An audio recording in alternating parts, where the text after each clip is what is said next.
တကယ်လို့များတင်းရဲ့နာရွက်ကပြတ်ထွက်သွားခဲ့မယ်ဆိုရင်ဆရာဝန်တွေကတင်းရဲ့နာရောဂါအယိုးနုကိုယူပြီးတော့နာရွက်ပုံစံမျိုးဖြစ်အောင် train ထူပေးမှာဖြစ်ပါတယ်အဲ့ဒီနောက်မှာတော့အဲ့ဒီအယိုးနုကိုလက်ဖြန့်ကအရေးပြအိတ်လေးထဲမှာထည့်သွင်းပြီးထားမှာဖြစ်ပြီးတော့အချိန်ကြာလာတာနဲ့အမျှသွေးကြောတစ်တွေနဲ့အရေးပြတ िश ူတွေကတဖြည်းဖြည်းချင်းဖွံ့ဖြိုးလာမှာဖြစ်ပါတယ်ဆရာဝန်တွေကအဲ့ဒီနာရွက်အသစ်ကိုလက်ဖြန့်ကပြီးပြန်ထုတ်ပြီးနားပေါက်ကသွေးကြောတွေနဲ့ပြန်ဆက်ပေးမှာဖြစ်ပါတယ်အဲ့ဒီနောက်မှာတော့အရေးပြားကိုဥခေါင်းနဲ့တေးသေးချာချာပြန်ချုပ်ပေးလိုက်မယ်ဆိုရင်သင်ဟာနားရွက်အသစ်တစ်ခုကိုပြန်လဲပိုင်ဆိုင်နိုင်ပြီပဲဖြစ်ပါတယ်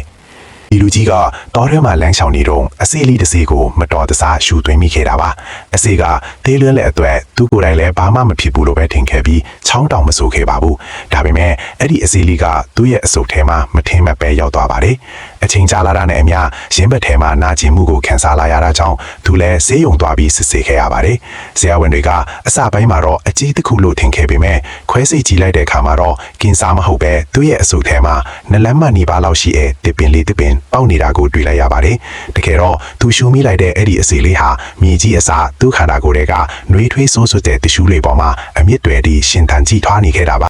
Thank you for watching.